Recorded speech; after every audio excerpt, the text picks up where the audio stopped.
friends, here are a few ways that you can support us by supporting my sponsors.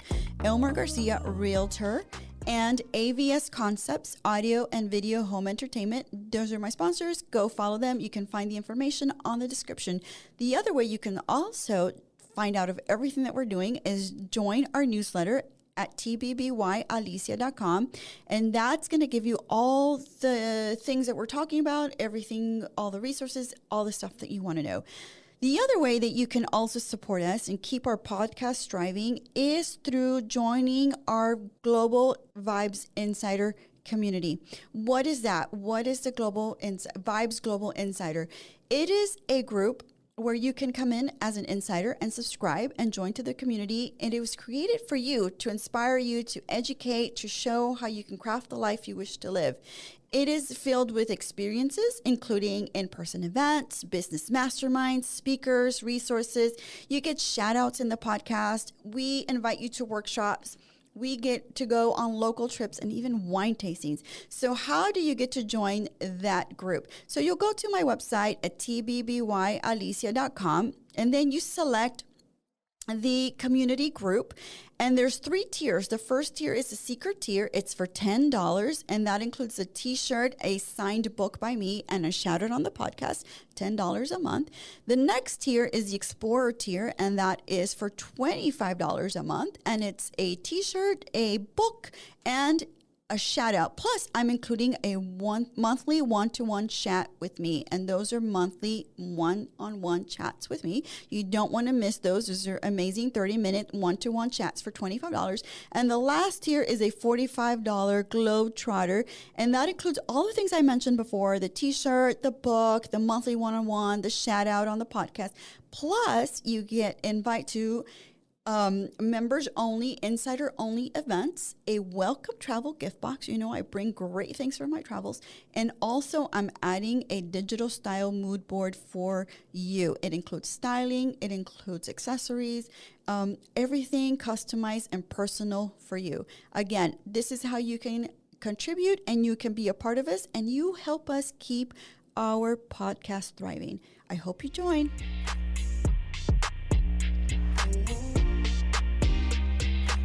We have a episode for you today where we're going to talk a little bit about surviving travel in today's time in 2022. We are going to be talking about an article that we found on the New York Times, and it was such a great article. It's the author is Christy Corbell, and it was published this month in July. But when we read it, it was so good, and we were really intrigued by everything she talked about. She's a flight attendant, and she's talking about how to survive, you know, her tips for surviving the travel now. She's been flying for 2 decades, and she says that it's never been as stressful as it is today. And let's talk about what she's giving us as in terms of her tips for 30,000 feet of avoiding airline chaos this summer. If you have been traveling the summer of 2022, you have probably encountered a lot of lines, a lot of layovers, late flights. I know we've encountered a few when we were traveling this summer, and we were wondering what was going on and what's been happening. So this article really goes into a little bit of what's happening in the travel industry. And, in terms of what she says, for sure the pandemic has changed flying. She says that, the way that we board planes today and the way that we enter the airports, COVID-19 has really changed the experience for all of us. It's created a strain that's made everybody nervous. It's brought about politics. It's brought about just so many people becoming extremely upset about the way that airlines are doing things now. They're short-staffed. They're overworked. The mask mandate has been a problem for some people. Some people want to follow it, even though it's been dropped. There's just been a host of things going on, and you all know that I'm a traveler. I'm a world traveler. My husband and I, Rusk, who's on the podcast today. Hello. And because I can't have a travel podcast with him. He's our.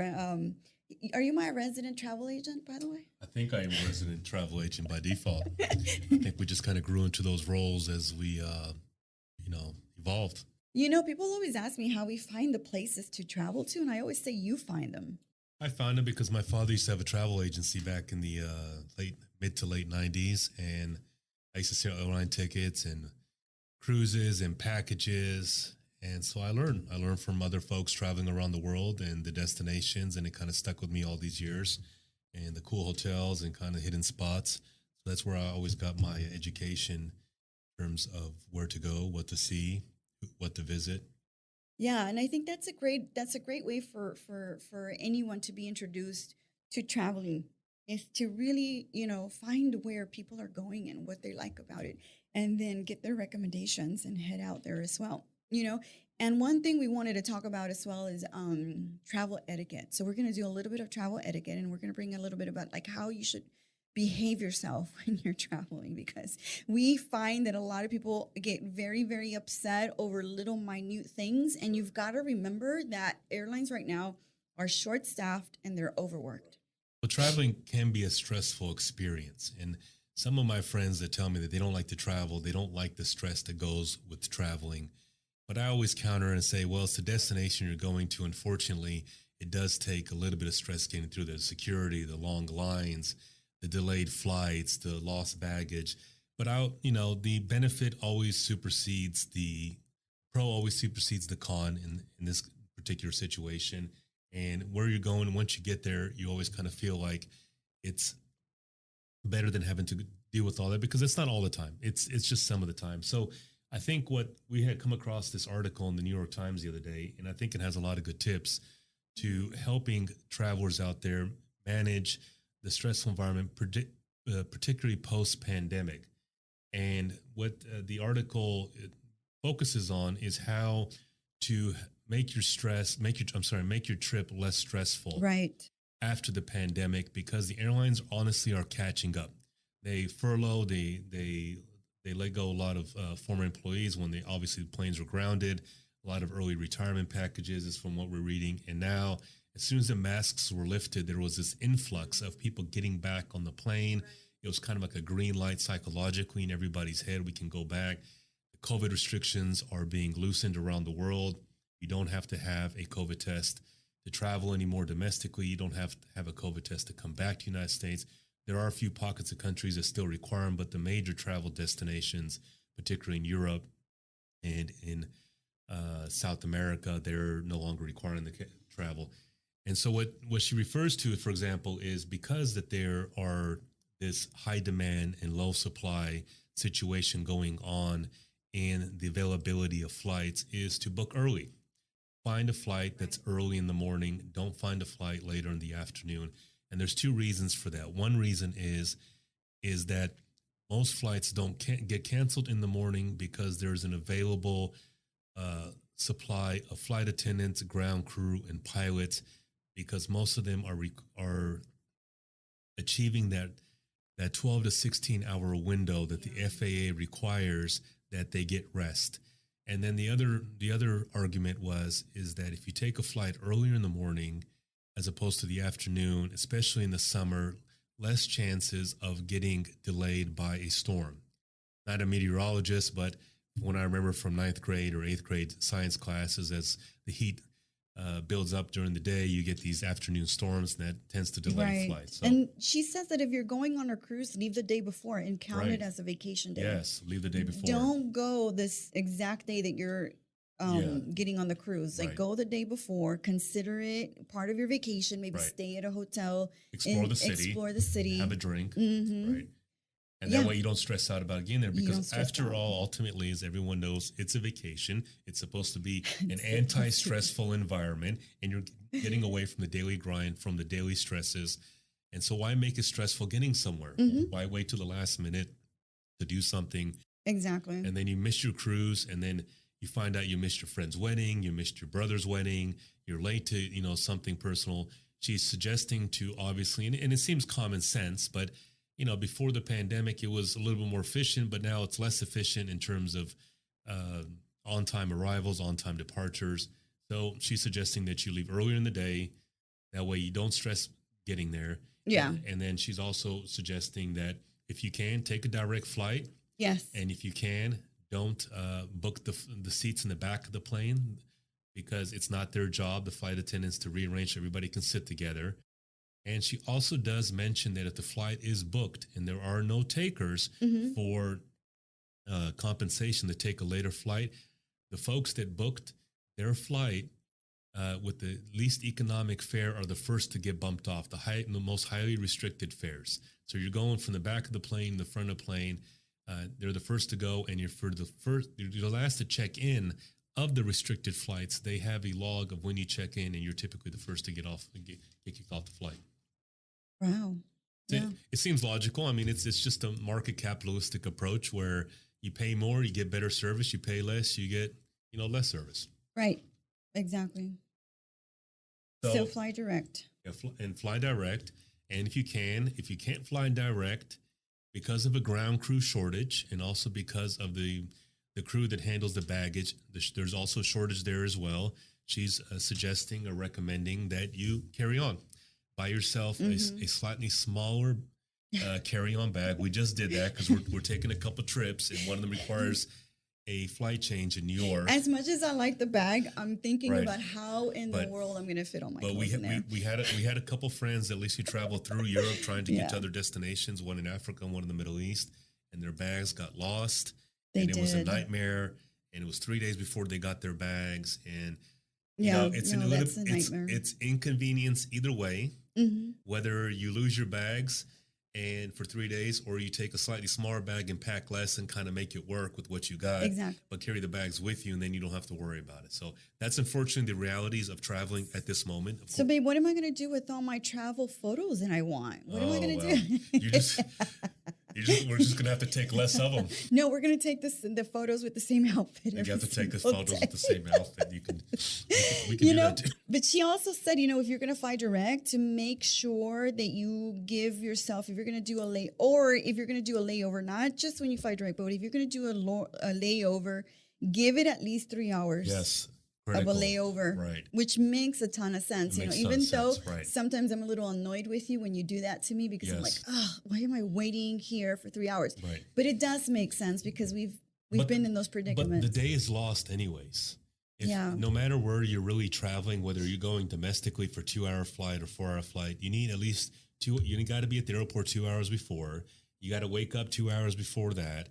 And then, by the time you get off the plane, you got your luggage, you get into an Uber, taxi, or some form of transportation, you get to the hotel, you've already lost 7 to 8 hours, even on the shortest flights, domestic. We're not even talking about international flights. So what difference does it honestly make? Yeah. If you're going to leave a little earlier. If it's a 90-minute or 60-minute layover versus a 2.5 hour, 3-hour flight where you can make the connection if you have to, then I say go for it. Right? Yeah. 3 hours at least.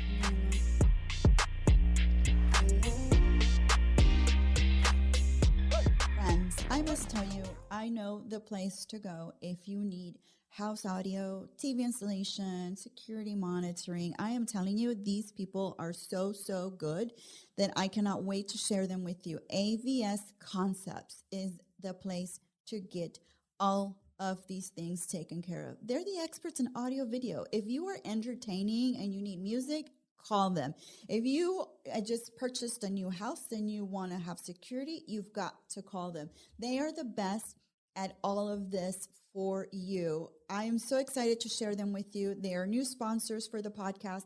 You will not regret having them in your house. They can put anything up and create the most amazing surround sound. I am telling you, when I watch my movies, I like to watch them with surround sound. And thanks to AVS Concepts, I can do that.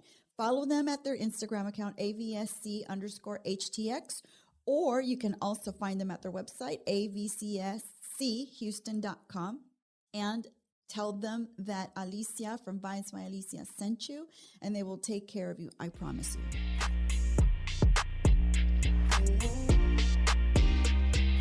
What kinds of things can you just tell somebody who's just getting started? Maybe one of you, somebody's like, oh, I want to do it, but it seems hard. What is one thing that you can contribute and say, okay, you can do this. It's not that hard. Maybe one tip. What's a good tip? I think if you like shopping, this is the best job in the world. You get, especially if you like deals, And yeah, it's not hard at all because for me it's just I'm shopping for myself. There's a lot of things I come across at the thrift store that I wish were my size, and those are the best pieces to list on Poshmark and maybe create a brand for yourself or create a certain aesthetic. Just shop for yourself. Pick up things that you wish were in your size. And just starting off with one piece from your closet is another great way to start. And then once you make that first sale, it's so addicting. So just slow and steady wins the race. And over time, you can, make a lot of money. I paid off my student loans with, I did it. So you can too. It just takes one sale at a time. I know. And the other thing is that it's really a great thing for moms, right? Because it really does help you to stay home and you're just basically shipping things out. How are y'all sourcing your materials? Is it basically from your closet or are you guys going out there and maybe purchasing things? Yeah, first started out with my closet, and then I've always been like thrifting, and then during the pandemic, everything was shut down. So yeah, started out with my closet, and then once everything opened up, I went thrifting and started reselling from there. Okay, cool. And anybody else? Or you? Yeah. I also started with my own closet. Like I said, I'm a single mom, and so at the time I didn't have money to like go out and necessarily source, and that's kind of changed. I kind of source a little bit of everywhere, but I'm totally a bins girl, so I do a lot of bins sourcing, and just your normal thrift stores. So yeah. So what's been the best part about Posh Fest 2022? Being with friends. Right, Yeah. connecting Yeah. with everybody. Yeah. Meeting other people of like-minded, because I feel like this is a great place for those of us that really consider how consumption really can affect the earth, right? I feel like that's something that we all kind of like talk about. And yesterday, Natalie was really, really good about, kind of pointing out how much damage we do to our earth when we throw things away, especially fashion is the number 2 polluter. Right? So how do we encourage more people to be more conscientious about what's going out in terms of when they're shopping? I think it's just about embracing what already exists. So if there's, if you see something on one of the fashion websites, fast fashion or department stores, whatever you're shopping on, take a second to go check a secondhand site first to see, 1, if you can get a better deal, and 2, if you can help save the planet a little bit more. I just met yesterday this startup company, Benny, Beny, Beni, and that is a Google extension or like a Chrome extension that you add to your internet browser. When you're on a retail site, it will pull up options from like Poshmark. Wait, wasn't that not you? Who I was? Okay, I thought it was you. So you can see like which options are available, like on eBay, on Poshmark, secondhand, like all the Depop, all the like secondhand platforms, the reselling platforms. It will show you when you're on like a Patagonia website and you're like looking for a Patagonia jacket, the same one will be available for cheaper secondhand. Yeah, and what do you say to people that say, I don't want to wear somebody else's clothes, like that's already being used, like, it kind of gives the connotation that you're poor. So, poor people would always go thrifting because they couldn't afford something. What can you say to someone that feels that way? Like, why would I want to wear something somebody's already worn? Yeah, I think a lot of people kind of tend to be a little preachy about it, and that can be really off-putting to someone who already kind of doesn't like the idea. So I make sure that whenever I get a compliment, I say, thanks, it's thrifted, or thanks, it's secondhand, and really elevate like the positive aspects of it, and that it's more stylish, and that you won't show up to an event wearing the same thing as someone else. Right. Well, it could be considered vintage sometimes, right? And isn't that fun when you go vintage shopping and you find something that's like super like elusive that you've never thought you would find? That's like super fun. Yeah, so that's what you're wearing? Yeah, my jumpsuit is from the 1960s, so yeah. Oh my gosh. So all of you, are y'all wearing thrifted clothing here at Posh Fest? Yeah, so am I. Is the stuff that you're wearing now things that are on your closet that you're selling? Not yet. No. Not yet, nope. So how long does it take before you put it up on your closet, on your Poshmark closet? Like how many times will you wear something? Just depends on what it is. Okay. There's no like real For time. myself is like, if I didn't wear it last season, I'm probably not going to wear it next season. So it should probably just go in my Poshmark closet. And do y'all buy as much from Poshmark as y'all sell on Yes. Poshmark? I would say, yeah, I love shopping on Poshmark. It's great to be able to kind of just turn around and use my credits or my profits to purchase something that I need for my business or source on there or do any of that stuff. So I think Poshmark is such a diverse platform with so many different opportunities to shop secondhand, and it's so fun. So just check it out if you haven't. I thrift a lot, but I would say if you maybe don't have the opportunity to thrift, like maybe you have a full-time job or you're a mom, Poshmark is a great option to like get really great deals on really great brands or really great styles at an affordable price, and you're shopping sustainably. Yeah, for sure. And there's designer stuff on Poshmark. I think a lot of people think it's like stuff that you would normally throw away, and if somebody's trying to sell it, it's not. It's actually some really good designer stuff. I just bought, the best purchase was a pair of Alexander Berman shoes that I've been like following, looking for the sale, and this lady just posted them on Poshmark, and I was like, boom. I'm like, I've got to get them before she sells them. They were like my size, and I don't find stuff in my size that much because it sells so much, and there's it's such a demand for size 7. But I was like so excited. I was like, this is like the best thing ever.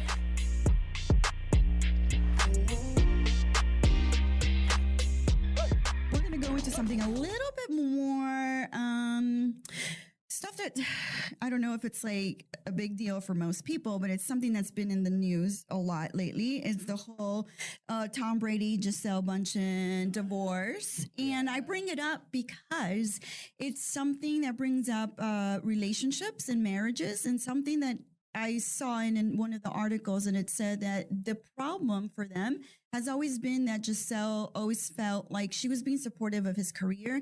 And now when he was finally retiring, it was going to be her turn to kind of take on her career back and be the person that she's always been, that model, that supermodel, that brand, that influencer. And he reneged on their deal, you know? So that was something as a woman, as a wife, that like, I can understand why she's pissed. Yeah, I didn't understand the dynamic at first because, I mean, Tom Brady, big football player. And just from football, like you understand, even if you're in the league for 5 years, which is probably typical for most people, what Tom Brady's been in for the last like 25 years, like over 20 years, like even within like a 5-year period or even 1 year period, it's massive amount of time away from home, away from family, and putting your body through all sorts of, you know, the rigors of football, which I think we should probably address that in some other way. But, you know, thinking that, oh, my husband's going to come home and maybe like we can be more together as a family, or like you said, that she could have the opportunity to pursue her passions. Dreams. So I did not know that she was a Victoria's Secret model. You didn't know that? Yeah, as someone that worked at Victoria's Secret. And you work at Victoria's Secret, Jamaal. That is great. I worked there, but How did you find out? Twitter. Because like when I heard about the divorce happening, I'm like, yeah, she probably just wanted him to be home because, you know, 20 years or however long they've been married, just not being at home, but like understanding that she was the one that was actually bringing in more money. No, she was the one making the most money. Yeah, so, more money in the. That's crazy to me. So. Listen, Gisele had a career even before Victoria's Secret as a top model, a supermodel in Europe with the big name brands, the big designers. She was huge. I think you should go on YouTube and find her because she was very prolific before she even met Tom.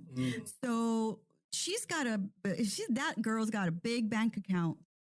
I'm starting to see the bigger picture and a now. Huge influencer in Brazil. Huge influencer in Brazil. I mean, she walked the runway at the Brazilian Olympics a few years ago, and she did the most beautiful runway walk. It was probably a 10-minute walk. It was so long, but she did it all by herself, and it's just like that's how iconic she is in Brazil. So as iconic as Tom is here, you know, and I think it's something that we should definitely discuss as relationships grow and relationships mature, and you've been married 10, 15 years. There's power dynamics that happen. You know, for the first 15 years of our relationship, Rusk was the one that was like really honing in on his job and like making sure that we were saving as much money as we could. And like for me, being that supportive wife and always being the one that, you know, took care of the house, took care of the, you know, whatever needed to be done with the kids, because he was consumed with, you know, 60, 70-hour weeks of work. And when I started wanting to do my stuff because my kids were already in middle school, the dynamics shifted. Like he became the other side. He became the supportive husband. He was like, you know, what do you need from me now? Which was a really beautiful thing that we did for each other, because he knew that for the longest time I had been nothing but supportive and nothing but like, but I'm ambitious too. I'm very driven too. I have a career. I have a master's education. So I have a lot of things that I've accomplished before I even met him. Right. So for us to have that shift, but it was something that we agreed upon. And I would have been so pissed if he would have said, no, not yet. It's not time. Let me go back and do what I've been doing, even though we've already agreed that it was my turn to go and focus. Because, you know, and why do we take turns? Because it's intense. When you're running a business, it's an all or nothing. Really, it is. It is 24 hours, 7 days a week. It's really intense. So that's why I think you take turns, especially when you have kids. Somebody kind of has to be around for them. And I see why she's looking at divorce as an option now, because I would be really, just understanding that all relationships have rhythms, and you want to be supportive of your significant other, and maybe at certain times it doesn't make sense, or at certain times, like, if I were to start pursuing one thing and I had a partner that was like, okay, well, while you do that thing, I will support you. Yeah. But then, it can't just be that It way can't the, be. the whole time. If she wanted to pursue something else, later down the road, I'm gonna be like, well, I mean, I'm still doing my thing. And like, I was like, I don't know how I feel about that. Like, she was probably either they had a conversation, or maybe there was just an expectation of like, his football career is going to be over at some point. And then that would be either the next stage of their relationship, or just a chance for her to do more of the things that she wasn't able to do while they were married. And it's not fair for him to just take the whole spotlight and just the entire focus, especially when he said he was going to retire. And right. then he had retired. Yeah, he had retired. And then he's like, just kidding. Yeah. And literally back. a month later. And I think it's because Russ says that he doesn't know how to do anything else. Yeah. Football has been his life, his whole life has been everything to him. So it's scary if you haven't done anything else to kind of jump into, but you're a father too. So maybe embrace that role as a dad. You're a husband too. Maybe embrace that role as a supportive husband. There's other things that you can be good at. Football is not everything. Yeah. I think that probably comes around with a lot of, sports type of careers, or anything that's kind of you're doing even straight out of high school, or like just being able to dedicate that time. I mean, even with her, like, modeling is not necessarily something that you can do your entire life. And so you have a specific rhythm and a specific timetable to do that. And for football, he's lucky he was able to do that for 20 or as long years. as he did. And he has Super Bowl rings. Yeah. I mean, it's not like he's not won a Super Bowl ring and is still pursuing that Super Bowl. And I get it. He's one of those people like Michael Jordan that is intense about what they do. Tim Grover calls them cleaners. They clean out. And, they're at a different level. They're goats. Yeah. So I understand that, but she's a goat in her own right. Friends, I want you to meet my favorite bilingual realtor, Elmer Garcia. You all know that a passion of mine is real estate investing, and having a great realtor by your side is essential. Elmer knows the city of Houston like the back of his hand, and not only is he highly regarded by his clients, but also by the professionals in his field. I can tell you from experience that he is attentive, trustworthy, thorough, and detail-oriented. He knows what I like, y'all, and seeks out opportunities for finding the right property for me.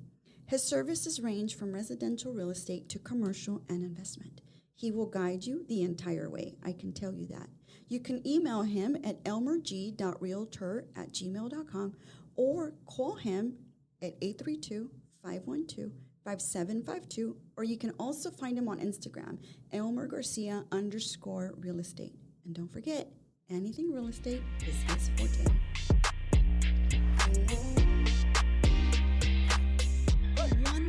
One thing they can definitely invest in, like you say, that needs to be done. What area right. of the home? What area of the home? Oh, kitchen or restroom. Kitchen or restroom. I knew you was going to say the kitchen. Because we know, I have a wife, you have a wife. They have the last say so on the house we're going to buy. Let's just be honest. Let's be honest. Let's be honest. If you're out there shopping for a home, I don't concede to much in this world You do concede to that. sometimes, but I have a big mouth too. Yeah, I say investing in the kitchen and the The restrooms. kitchen, right? It's, And the restrooms. correct. You'll get more return on that. And I always tell people, look, slap up a coat of paint makes a I love it. You know, one thing that has always sold our restrooms when we do our flips is the lighted mirror. The LED The mirrors. LED mirrors. Oh Yeah. my God. Yeah. People love those, especially if like they're women and they're doing like their little Instagram account and they're Yes. doing their makeup tutorials. Those are Yes. amazing. And I Because- think every single house that we flipped Right. has those LED Yeah, mirrors. they do. Yeah, and because it's kind of like a built-in personal thing. Yes. Like a little vanity. It's like a vanity, right? for the Yes. women, Yes. Right. But It's the great it's lighting, just for you. Great their lighting, makeups. great And they're not expensive. That you can There's get not, can get them on Amazon for like $100, maybe $120. You get an electrician I out love there it. for not that much more, and they hook it up for you. Yeah, that's So, one of the things that so we kitchen definitely and restrooms. Yes. Kitchen and restrooms. Well, I guess it makes sense because that's kind of probably where you spend most of your day, anyways. Correct. Correct. No, that is true. That is true. I mean, women spend a lot of time in the kitchen, and And the men in the restroom reading the financial signs. men get the restroom or want to have that peace and quiet. That peace and quiet. No, but yeah, I always tell my sellers if you want to list a home, make sure you invest on the things that are going to give you the Gotcha. best return on your investment. So yeah. I love that. That's a great advice. It's something that definitely needs to happen. So, Elmer, let's just get into some little one fun question, just because some I'm cheese, obsessed. Just because I'm obsessed with Elmer all the admitted, real estate. Elmer admitted offline. What? He's a cheesemaker kind of guy. Oh, he's a cheesemaker kind of guy. Yeah, I love the cheesemaker. You know, you love your cheesemaker too. His wife Okay, is probably laughing Russ her ass won't off. say this, but Russ is just as obsessed as I am on the real estate shows like $1 Million Listing, God. Selling Sunset, Selling OC. Russ loves him as much as I do. Admit it. You do. I don't know about the selling sunset.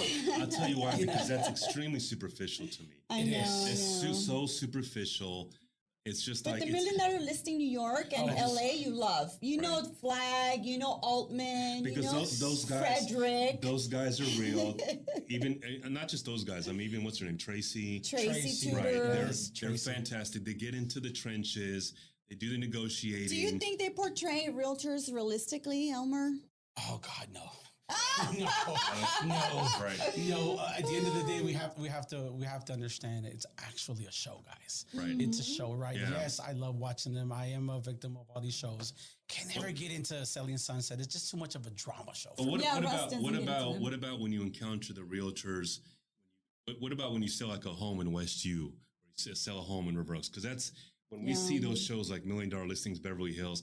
That's our connection. Is like we think of those realtors because there's like these. You get this list of realtors that sell the $1 Million homes in Houston. They come out every year. It's the same 3 or 4 people all the time. What, the Martha Turners? Martha Turners. now it's Douglas Elliman, I think, Douglas right? Elliman, yeah. Right.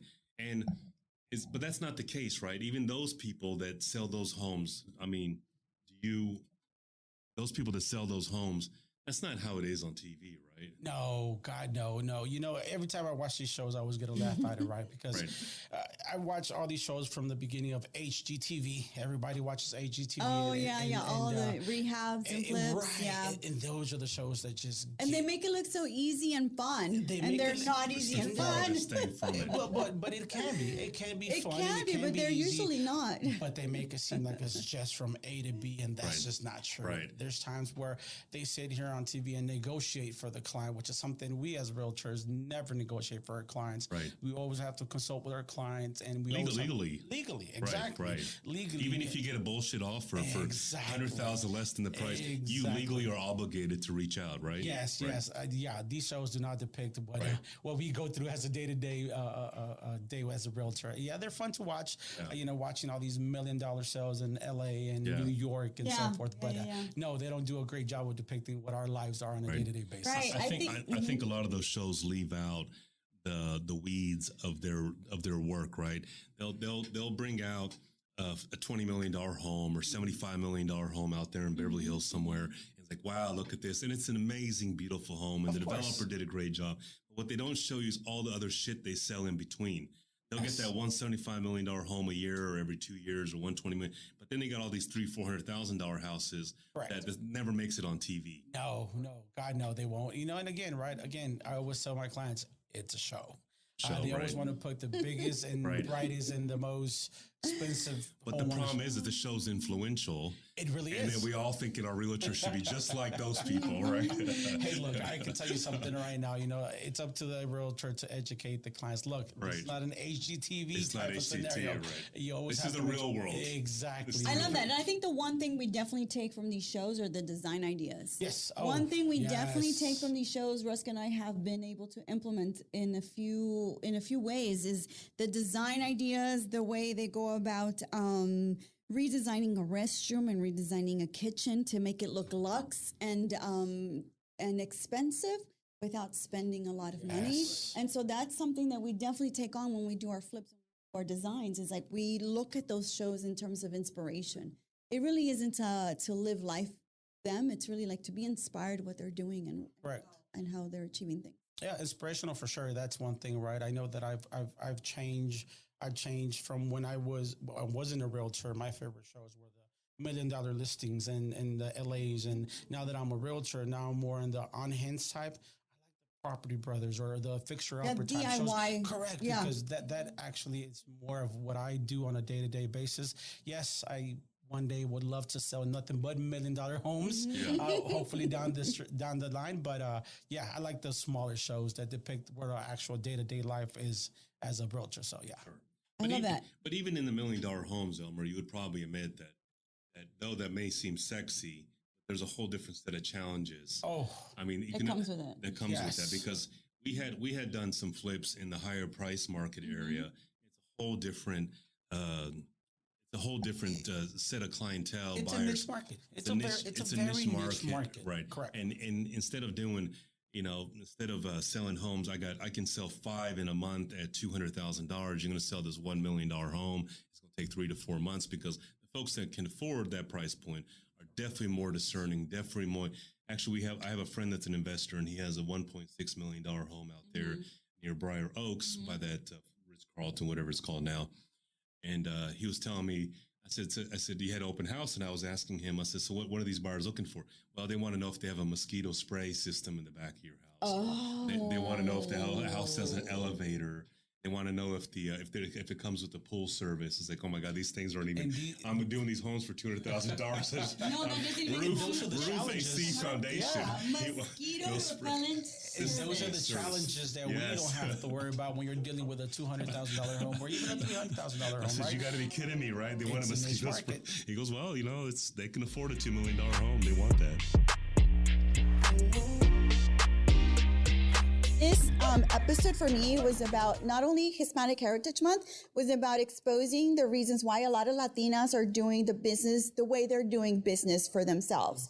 I think it's a different way of how we're doing business. I think for us, it's very much in tune with what's in our heart, right? And our purpose in our life. It's not just a business to make money. It really has a purpose, and there's like a big picture.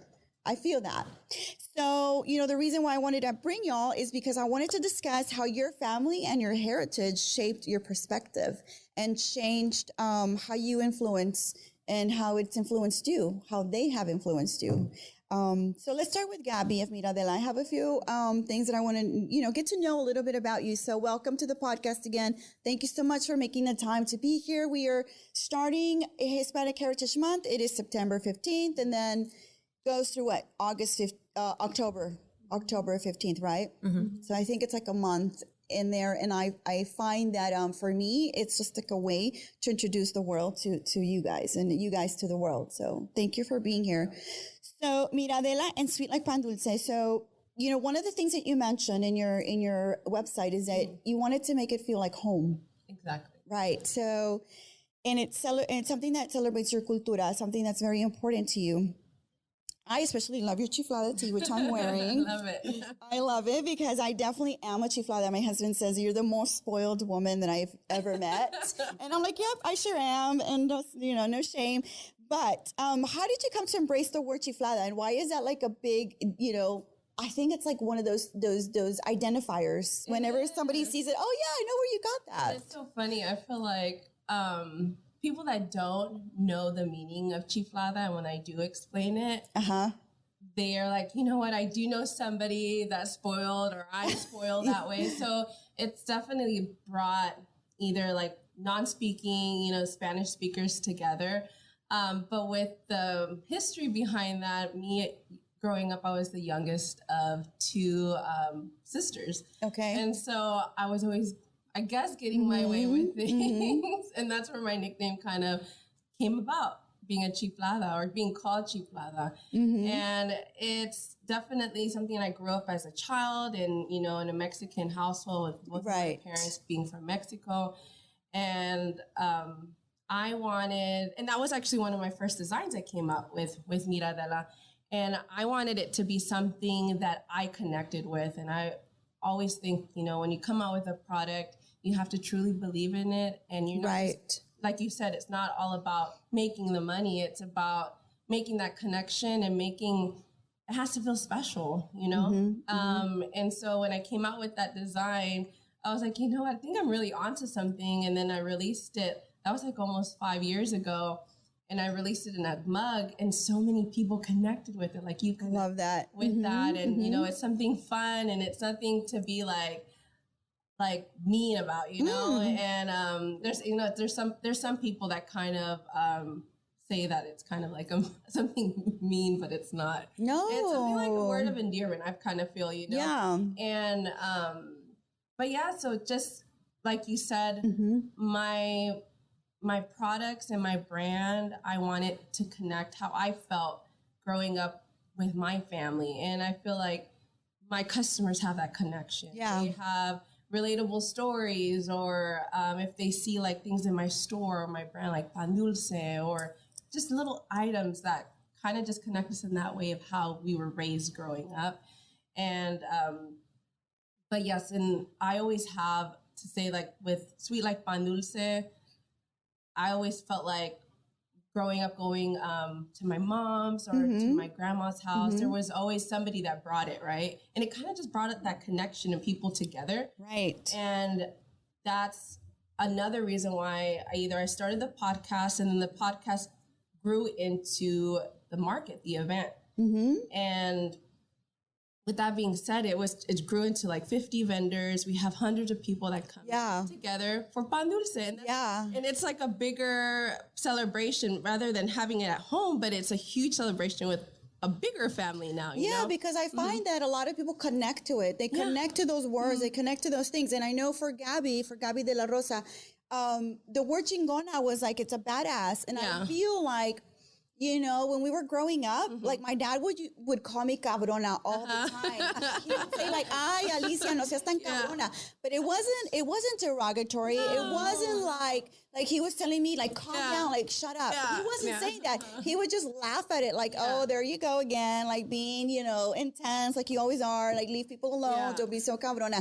But I love Gabby. Let's talk a little bit about her chiflada word and your chingona word. Why was that like an important? Because that was like the title of your blog. It was Texas Chingona. Right. Okay, so how are we embracing these words that at one point, for some people were like, don't call me that. Like, I don't want you to call me that. But we were like, hell yeah, I am. Right. That's who I am. Well, I think that a lot of these words are cultural identifiers. When you grow up this way, when you grew up in a certain part of, for us, Texas, South Texas, they have their own meaning. And even in Mexico, chingona it just means you're a badass, powerful woman. If you know the true meaning of the word, it's not, if you look it up in like Urban Dictionary, it's a little graphic. But I embrace it as, I'm a badass woman and this is who I am and this is who I want to follow me. So the women, and I believe me, even with chiflada, because chiflada has an alternate meaning. It can mean like you're crazy. Yeah, I've heard that many times. But growing up, chiflada was you're spoiled. Like it was kind of like cute, like, so the way that I always thought about it when I got negativity was, okay, if you think of it that way, or if you think chiflada means something bad, then you're not my audience, and that's okay. Yeah. You know, it's okay.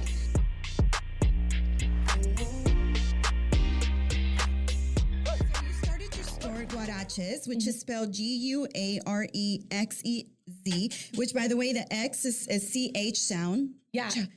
Which, by the way, I was just in Spain and they use the X as a ch sound as well. So I'm guessing it's carried from Spanish. Yeah, you know? so it's like a little trabalenguas, tongue twister. I love it. It's a tongue twister. Yeah, trabalenguas. And also, we play with the sounds. So I was like, I initially started selling huaraches, and huaraches is spelled with the H, the H sound. And I was like, okay, let's, use the same word, but in a different, spelling it. And it came out cute. It's perfect. Yeah. It's perfect because even people who don't know, that is really how the X is pronounced initially. It's a ch sound. Yeah. Yeah. And in Spain, when I was there this past month, I was like, oh my gosh, there's so much stuff in X instead of the CH. They use it so well and so much. It makes so much sense. So you started your store, Guaraches. You started it when? That was... I started during the pandemic time, like on 2019, like December 2019, and then on 2020.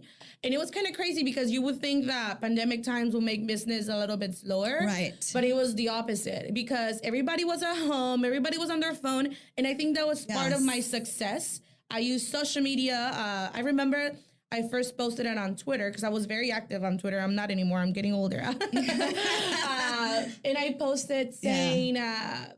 I just started my business and talking a little bit more about it. And I think it was something, I wouldn't say revolutionary because artisanal clothing has been here for many years. I am not the first one, but I think will say that I am one of the first ones to bring it in a modern and sexy way. And I think that's what people feel like, well, I never seen this before. They gravitate to that because it's different. Yeah. You don't feel like you're, have you ever been called out on like, you're not keeping traditional clothing? Oh, yes. Yeah, I figure that's going to be something that people are going to be like, oh, that's not traditional. Why are you like making it sexy? It's not sexy. It's indigenous. Yes, all the time. But, times changes. Okay. Times changes, just like evolution, I feel like it's important to, and I'm going to touch people, people might agree and not disagree, No, that's fine, yeah. They're saying in Spanish, para gustos hay colores y para colores hay personas, ¿me entiendes? Everybody has different tastes. And I think what I'm doing is keeping traditions alive, but catering to modern taste, Yes. I believe that I like to dress sexy. I like to, I'm Latina, Yeah, me too. And I don't think being sexy should overshadow our power or like, oh, if you dress sexy, people won't take you serious or like, I get that a lot. I disagree with that as well. Like I know I'm 47. I'll be 50 very soon. And I'm thinking I'm not going to dress like a 50-year-old woman. I'm still going to dress like I feel like dressing because I feel good. And you look good too. I have a 20-year-old and I'm like, yeah, so what? I feel good. I feel happy. I work on myself. I work out. I eat well. I do everything that I love to do. Why am I supposed to look like an old lady? Whose rules are those? Exactly. Yeah. I love that. So you do get a lot of backlash on that. I'm guessing. I just move on. I listen to them, but there's always going to be people talking, saying, but just move on, do your thing, and I think that's what people should do. There's always going to be talk. You mentioned on your Instagram that your business is a fair trade business. What does that mean? And tell us what that means for the people that are like interested in like shopping fair trade. Okay, that means that we work with a small group of artisans. Like a lot of our clothing does include machine work, but we work in regions of Chiapas and Oaxaca. So we have a main person that she's like our main production head that I talk to. And then since I am not able to travel there very often, she's the one that takes care of production. And she goes and look for people that live in very rural areas of Mexico. Okay. And they come into our production shop and they work for us. Fair trade, basically, you are paying a fair wage. And a lot of people is like, oh, I can buy that in Mexico for 100 pesos, which is $5, and I'm selling for 15, right? Let's say that. So it's just like people sometimes overlook what goes behind a business. Paying them fairly. importation, employees. Import taxes, yeah. Yeah, so I feel like even, it's very bold to say, but like my margin of, how do you say this in English? Profitability. Oh, there we go. Yeah. It's not really high, and I'm okay with that because I know my target market is Latinos, and Latinos sometimes relate artisanal clothing to a mercado. And what do you go do to a mercado? Vas a regatear. How do you say that in English? Yeah, you go bargain shopping. Yeah. And so, like, we have this... You negotiate. The people negotiate. Or they're in like, our culture. yeah. So sometimes they feel they can do that, but you don't go negotiate with Nike No, or they Adidas. don't. So, They don't, but I think, yeah, for sure. That's a very good point. Yeah. I think they have that sense that they have to negociar. They have to, like, negotiate with you and bring it down like until you get to the point where, like, that poor artisan isn't making any money anymore. And that's unfair to them because a lot of time, number one, it's handcrafted, which means it's their time and their effort. It's their skill sets, right? It's what their culture, what they're bringing into it. And I think every single piece has a story, no? Yeah, no, like a lot of the clothing does not repeat. And we get that too with a lot of our customers. We always try to write it down in our description that a lot of the items are made in small batches. So like they hand draw, like they grab a piece of fabric and they draw it with a white pencil and they start doing the flowers. And then with a machine pedal, they go and they start drawing the flowers. So it's not like computerized, it's their imagination, what color they want to write it. It's very in the moment kind of thing, like inspired by that moment right there. Yeah, like the art, like art, when like an artist is painting, it's them with the embroidering. And a lot of our clothes are also hand embroidery, which takes hours, and there's so many techniques that, indigenous people use to make this clothing that it just blows my mind, Yeah, of course, and there's a history behind it as well. Not only the hand crafted component, the fact that person learned it years ago, probably from their parents and their parents from their parents. It's something that's been carried on for generations and maybe hundreds of years, to be honest. And you bring it to the masses, you bring it to Houston, you bring it to the United States. What is the reception? How are people liking your stuff? People love it. I am just, when I started this, I was like, I'm still a student. I was like, as long as I make what I'm investing back, I'm okay. I was not going with the highest expectation because we were always afraid of failing. So I was just like, okay, if I do just a little bit, it's fine.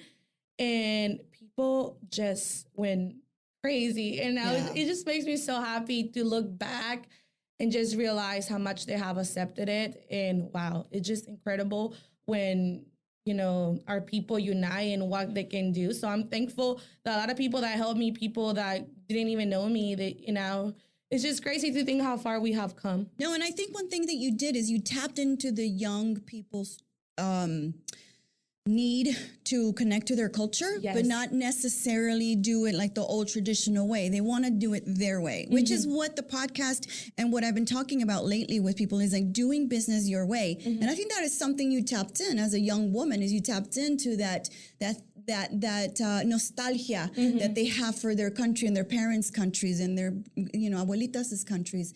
They don't necessarily want to wear the traditional garb, but they want something that represents their heritage. Correct. Yeah, I think you worded just right. And I think that's important. A lot of our clients actually wear these dresses. Not the most sexy one, but like the more, body, how do you say? Body conscious? Yeah, one for like their graduation in school. And that makes me so happy whenever they tag me. That's just amazing. On May, there was like so many people wearing huaraches. Oh, I went to the rodeo this year, and I saw, kid you now, like 10 people wearing huaraches, and I was like, Is this That's even real interesting life? that you mentioned that, because the rodeo being a very Tejano thing, it's very Mexican. Tejanos are part of Mexico and the culture and in South America and even Central America. Like we're all a part of this Tejano culture. So bringing this, and even like when Selena was alive, she used to wear a lot of clothing that was very representative of her and her culture and what she was. Yeah, I mean, Latin culture is everywhere now. Like the clean girl aesthetics, come on, it's Latin, okay? So it's like, have you heard of the clean girl aesthetics? No, I need you to tell me what that is. So it's like wearing your hair back,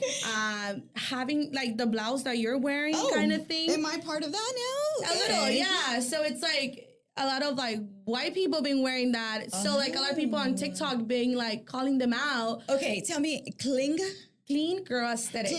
Clean, like, como limpia. Yeah, limpia. Clean, okay, clean. Okay, ¿qué quiere decir clean? Like clean makeup tienes tu or pelo, no, tu pelo para atrás, like a ponytail. Ajá, unos aretitos, siempre bien arreglada.